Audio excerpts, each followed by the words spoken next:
चलिए बच्चों, नई चीज़ देखेंगे। क्या इसमें ही आपकी 5-6 डेरिवेशन समाहित हो जाएगी? वो क्या चीज़ है देखिए।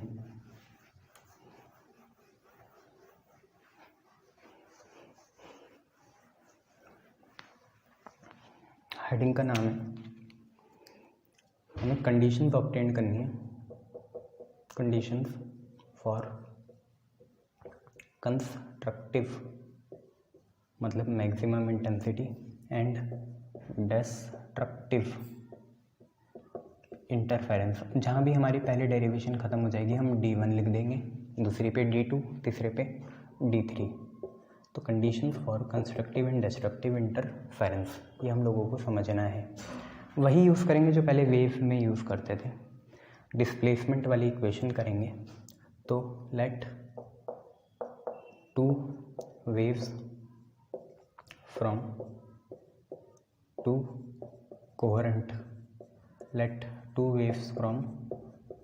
coherent sources are given by कितना y1 is equal to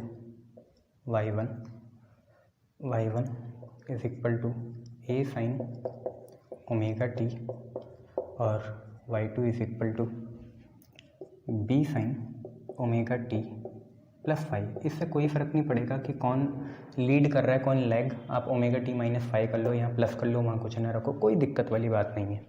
main बात यह है कि यहाँ पे y1 y2 क्या है, y1 y2 क्या है, इंडिविजुअल डिस्प्लेसमेंट है। एम्पलीट्यूड मत बोलना, डिस्प्लेसमेंट होती है horizontal on the line of propagation या ऑन द प्रोग्रेसिव वे पे, और ए बी एम्पलीट्यूड्स होते हैं।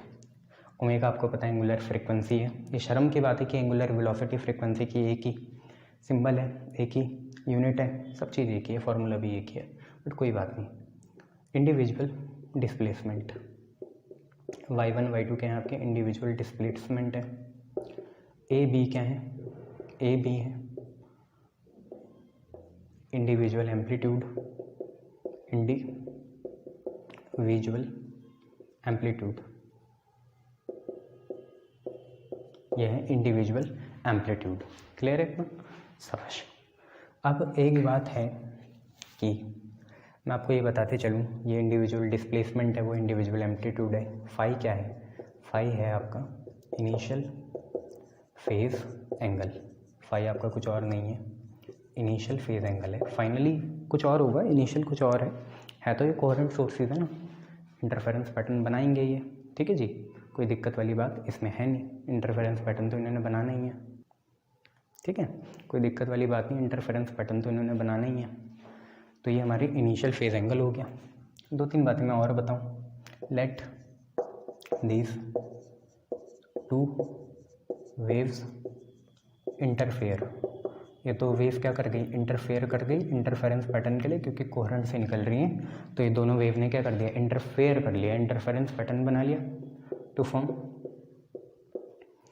अ रिजल्टेंट वेव। हम पॉजिटिव ही सोचते हैं, हमने ये नहीं सोचा कि इनका खात्मा हो गया, एक रिजल्टेंट वेव बनी, ठीक है, ऑफ डिस्प्लेसमेंट। एक रिजल्टेंट वेव बनी जिसका डिस्प्लेसमेंट हम मान के चलेंगे y है, एम्पलीट्यूड उसका अपना, किसका, रिजल्टेंट वेव का मान लो r है, ठीक है। उसका फेज एंगल मान लो उसका कितना है, थीटा है, और मान लो उसकी इंटेंसिटी कितनी है, कैपिटल I। यह बात याद रख के रखना, 11th में भी बताई थी कि इंटेंसिटी डायरेक्टली प्रोपोर्शनल होता है एम्पलीट्यूड के स्क्वायर के, ठीक है। इंटेंसिटी डायरेक्टली प्रोपोर्शनल होता है किसके, एम्पलीट्यूड के स्क्वायर के। पहली बात आप ये समझ लेना। दूसरी बात देखिए इसमें क्या समझना, मैं आपको बता देता हूँ। I1 क्या है, I1 है इंटेंसिटी ऑफ इस वाले की वेव वन, क्योंकि सब वहाँ वन है, और I2 क्या है, इंटेंसिटी है किसकी, पूरा लिखना है ऐसे मत करना, वेव 2 की। प्रेजेंटेबल बनाए करो नोट्स, ठीक है। तो पूरी बातें क्या हैं, दो वेव हैं, दो कोरेंट सोर्सेज से, ये है y1 y2 इंडिविजुअल डिस्प्लेसमेंट है, ए बी इंडिविजुअल एम्पलीट्यूड है, फाई आपका इनिशियल फेज एंगल है। अब ये दोनों वेव इंटरफेयर कर गई, एक रिजल्टेंट वेव बनी जिसका डिस्प्लेसमेंट y है, एम्पलीट्यूड r है, फेज एंगल थीटा है और इंटेंसिटी i है। ये भी याद रखना, इंटेंसिटी एम्पलीट्यूड के डायरेक्टली प्रोपोर्शनल होती है स्क्वायर के। i1 इंटेंसिटी है पहली वेव की, i2 दूसरे वेव की है। तो अब हम प्रिंसिपल ऑफ सुपरपोजिशन का यूज़ करके नेट सबसे पहले डिस्प्लेसमेंट निकालना शुरू करते हैं, ठीक है। तो देखिए,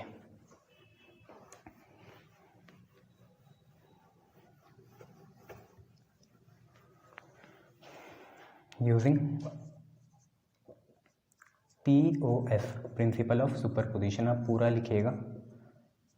आपने बोला था जो हमारी नेट वेव है, रिजल्टेंट वेव है, उसका डिस्प्लेसमेंट कितना y है, वो कैसे आएगा, बस ऐड कर लो y1 प्लस y2।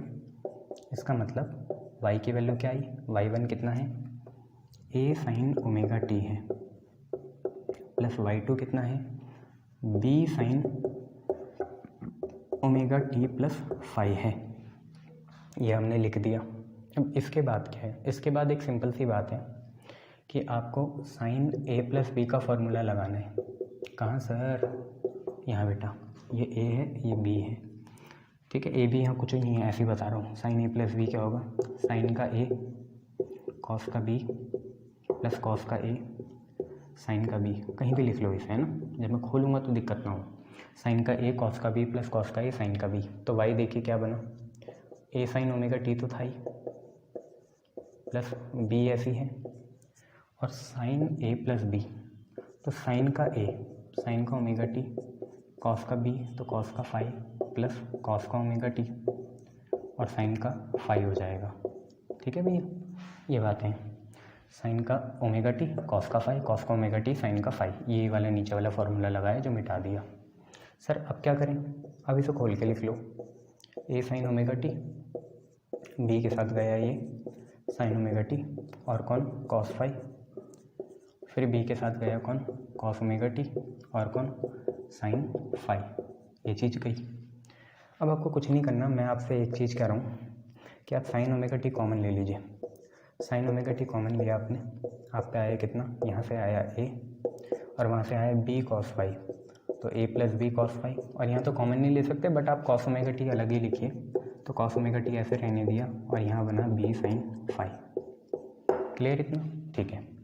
इसे मान लीजिए आप इक्वेशन नंबर फर्स्ट, और अब हम कुछ पुट कर रहे हैं क्योंकि हम रिजल्टेंट कर चुके हैं, इंटरफेयरिंग करा चुके हैं। तो a plus B cos phi, A plus B cos phi, ये जो चीज़ है, और b साइन फाई, इनकी जगह कुछ पुट करना है। तो देखो फाई की जगह, फाई थे इनिशियल फेज एंगल, इनकी जगह आएंगे फाइनल फेज एंगल जो कि है थीटा, ठीक है। फाई था इनिशियल फेज एंगल, उसकी जगह फाइनल फेज एंगल आएगा जो है थीटा। और ए और बी क्या है, ए और बी रिस्पेक्टिव एम्पलीट्यूड है। अब तो इंटरफेरेंस हो चुकी है, अब इनकी जगह आएगा फाइनल एम्पलीट्यूड। क्या आएगा, फाइनल एम्पलीट्यूड। मान लो ये आपका फाइनल एम्पलीट्यूड था आर, और ये हॉरिजॉन्टल के साथ फाइनल फेज एंगल बना रहा है थीटा, तो इसका ये कंपोनेंट हो जाएगा आर कॉस थीटा और ये कंपोनेंट हो जाएगा आर साइन थीटा, ठीक है भैया। ये आर साइन थीटा कुछ और नहीं है, यही है बी साइन फाई, और ये ए प्लस बी कॉस फाई क्या होगा, आर कॉस थीटा, मतलब कुल मिला के टेन थीटा आएगा बी साइन फाई अपॉन ए प्लस बी कॉस फाई। ये मैं कहना चाह रहा हूँ। इतना भी नहीं समझ में आए तो बस आप कुछ ना करो, प्रभु का नाम गाओ, और ए प्लस बी कॉस फाई, क्योंकि ए और बी को हटाया, ए और बी के एम्पलीट्यूड, उनकी जगह भी एम्पलीट्यूड आएगा जो कि होगा नेट आर, और कॉस फाई की जगह आएगा कॉस थीटा, थीटा आपका फाइनल एंगल है, और बी साइन फाई आपका बना आर साइन थीटा। ये आपका एंगल हो गया बीटा, ये आपका एंगल हो गया अल्फ़ा। ये आपने पुट करना है, किस में, पुट इन फर्स्ट, ये दोनों चीज़ें आपने फर्स्ट में पुट करनी है। तो देखिए होगा क्या, यहाँ y आएगा, यहाँ पे आएगा साइन ओमेगा टी, और a plus B cos phi, A plus B cos phi की जगह कितना आ गया, आर कॉस थीटा आ गया, प्लस कॉस ओमेगा टी चल ही रहा है, और b साइन फाई की जगह कितना आ गया, आर साइन थीटा आ गया। क्या आप r कॉमन ले सकते हैं, जी सर, r कॉमन ले लिया, तो आप पे आया sign omega T cos theta plus cos omega T sine theta, ये आप पे आ जाएगा। ठीक है, आर कॉमन ले लो, sine omega T cos theta plus cos omega T sine theta. बच्चे ये भी तो वही बना, साइन का ए कॉस का बी कॉस का ए साइन का बी, साइन का ए कॉस का बी कॉस का ए साइन का बी, साइन का ए कॉस का बी कॉस का ए साइन का बी, बीच में प्लस हो तो क्या आता है, साइन ए प्लस बी आता है। क्या आता है, साइन ए प्लस बी आता है। वही लिखना है आपको। तो देखिए वाई की फॉर्म क्या बनी, आर चल ही रहा था, साइन चल ही रहा था, और sign A cos B plus cos A sine B बनेगा साइन ए प्लस बी, मतलब sign omega T plus theta. ये आपकी हो गई डेरिवेशन नंबर 1, और ये एक्सप्रेस D1, ठीक है। D1 क्या है, डेरिवेशन 1, ठीक है। D1 मतलब क्या है, डेरिवेशन 1, कोई सिंबल नहीं है ये।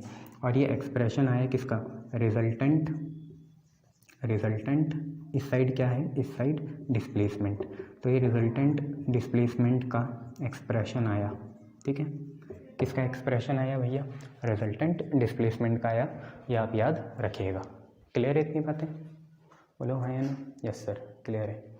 चलिए आगे देखिए, जब आप पे यह आ गया है तो देखिए अब हम नई चीज़ क्या करेंगे कि अब हम कुछ ना करके, ये हमारा रिजल्टेंट डिस्प्लेसमेंट का आ गया, इसको मिटाएंगे, ठीक है।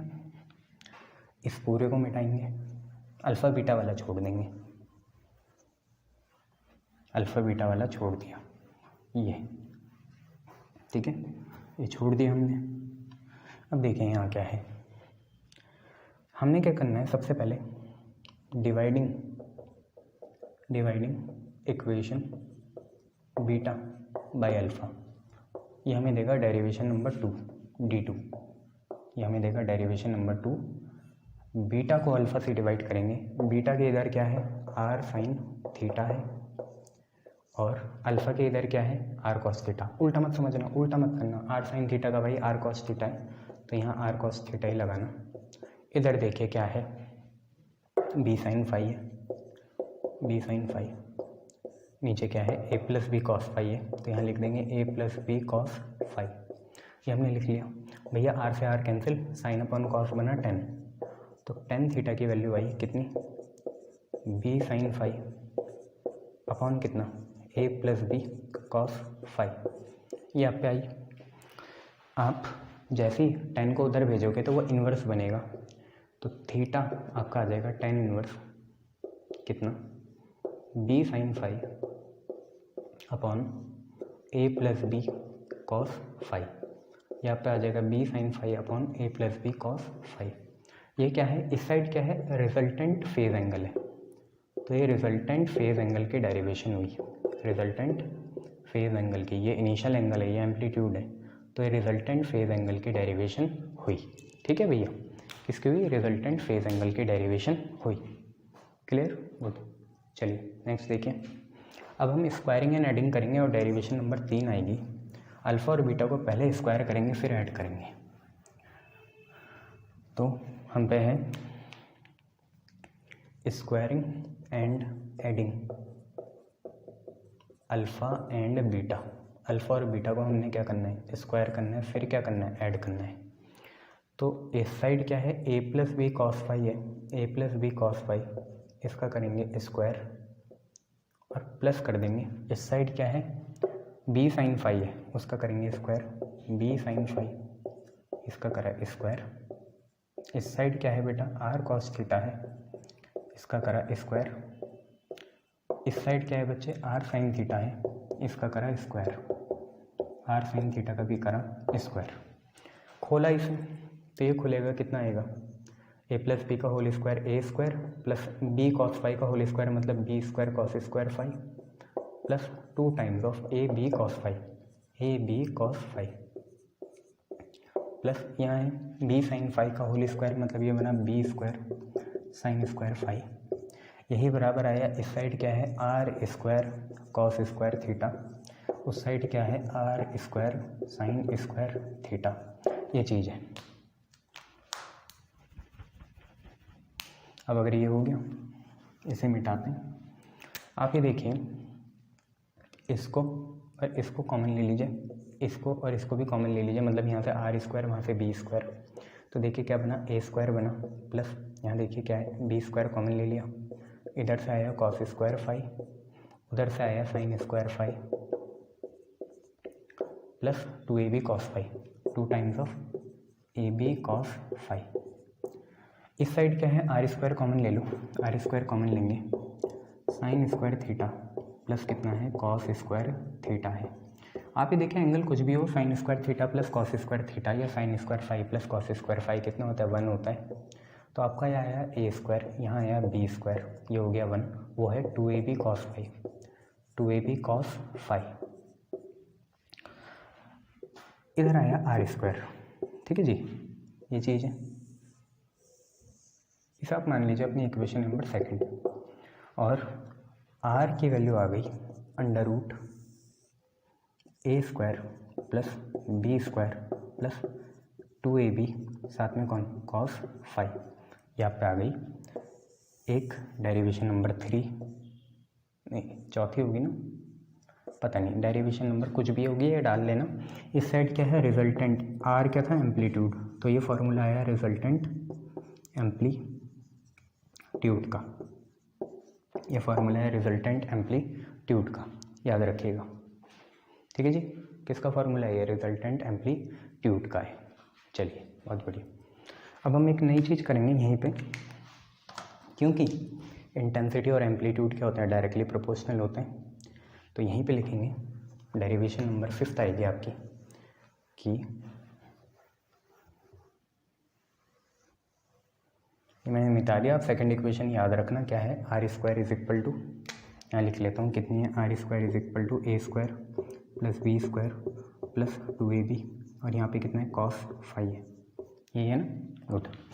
तो देखिए क्या है, सिंस इंटेंसिटी जो है डायरेक्टली प्रोपोर्शनल होती है एम्पलीट्यूड के स्क्वायर के, तो हम यही लगा देते हैं। मान लो आपको बताया था पहली वेव की इंटेंसिटी कितनी है, I1 है और उसका एम्पलीट्यूड कितना है, A है, तो रिलेशन ये बैठी कि इंटेंसिटी ऑफ पहली वेव डायरेक्टली प्रोपोर्शनल टू पहली वेव के एम्पलीट्यूड के स्क्वायर के। तो I1 directly proportional A square क्या आ गया, तो I1 हो गया कितना KA स्क्वायर, और अगर रूट I1 निकालें तो क्या होगा, यहाँ पे रूट करेंगे तो K का आ जाएगा और A स्क्वायर का रूट आएगा A, तो ये हो गया रूट KA, ठीक है, ये हो गया। ऐसे सिमिलरली I2 जो है वो डायरेक्टली प्रोपोर्शनल होगा B स्क्वायर के, ठीक है, तो I2 कितने के बराबर आ गया, KB स्क्वायर के, और रूट ऑफ I2 कितना हुआ, रूट K ऑफ B, ये हुआ। सिमिलरली जो आपकी नेट इंटेंसिटी है I, वो डायरेक्टली प्रोपोर्शनल होगी नेट एम्पलीट्यूड R स्क्वायर के, तो I कितने के बराबर आ गया, KR स्क्वायर के, और बच्चे R स्क्वायर की वैल्यू ये डाल देंगे, तो I की वैल्यू देखिए, I क्या नेट इंटेंसिटी है, आपका आ जाएगा K, और R स्क्वायर कितना है, A square plus B square plus 2AB, और साथ में कौन है बच्चे, कॉस फाई है, ये आ जाएगा आप पे, ठीक है। इसको अगर हम आगे बढ़ाएंगे, खोलेंगे आप इसे, तो ये आएगा KA स्क्वायर, फिर आएगा KB स्क्वायर, फिर आएगा 2AB K, फिर आएगा आप पे कितना, cos phi, A square KB square 2AB K cos phi. But बच्चे मैं चाहूँगा इस K को आप लिख लो रूट K का होल स्क्वायर आएगा, तो ये K ही स्क्वायर से रूट कैंसिल होगा, रूट K का होल स्क्वायर है मतलब रूट के 2 बार लिख सकते हैं, एक बार यहाँ एक बार यहाँ, 2 बार लिख लिया। देखिए क्या बना, I is equal to KA square, अगर आप देखें क्या है I1 है, प्लस KB स्क्वायर देखिए कितना है I2 है, प्लस 2 ऐसे रहने दो, एक बार रूट KB कर लो, एक बार रूट KA कर लो, तो root K into A, root K into A कितना आएगा, रूट I1 आएगा, और रूट K इंटू B कितना आएगा, ऊपर से देखो रूट I2 आएगा। अब बच्चे यहाँ कितना चल रहा है, कॉस फाई चल रहा है, ये रहा। तो I आपका I1 plus I2 plus 2 under root I1 I2 cos phi आ गया। इस साइड क्या है, रिजल्टेंट इंटेंसिटी है, तो ये डेरिवेशन था रिजल्टेंट इंटेंसिटी का। किसका डेरिवेशन था ये, रिजल्टेंट इंटेंसिटी का था। ये सारी चीज़ें आपने एक्सप्रेशन देखी। अब हम देखेंगे condition for constructive and destructive interference, यहीं पे कि कंस्ट्रक्टिव और डिस्ट्रक्टिव इंटरफेरेंस की कंडीशंस क्या आने वाली हैं यहीं पे, ठीक है। फिर आगे बढ़ेंगे।